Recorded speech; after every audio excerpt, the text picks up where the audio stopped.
So we're at the site of the Rockslide on Road 19, the Aufderheide Forest Highway, adjacent to Cougar Reservoir, just down the road from Terwilliger Hot Springs. And we're looking at the geology that caused this rockslide to happen. Essentially, we're in some very fractured rocks on a very steep slope here. They're somewhat weak rocks, and we had water, looks like infiltrating into the fractures, and some freeze-thaw action is probably what broke this rockslide loose. Most of what we see here on the roadway, this is probably the bulk of the material, but it's quite evident that some of this actually went on down into Cougar Reservoir. If you look at the deposit carefully, you can see the new material resting upon some older slide deposits down there in what is now the lake bottom.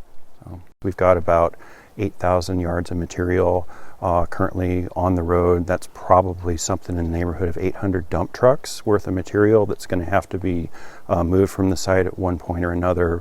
Also have some fairly significant damage to the roadway that's going to have to be repaired before we can reopen this to the public.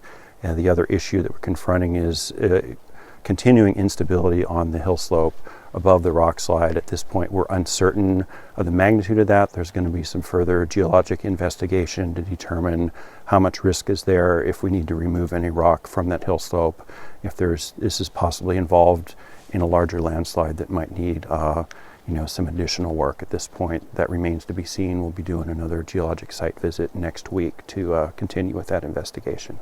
At this point, the road itself is closed. We've got a gate back at Cougar Dam. We're discouraging people from coming in. Safety risk to the public is too high to have them come through this part of the road.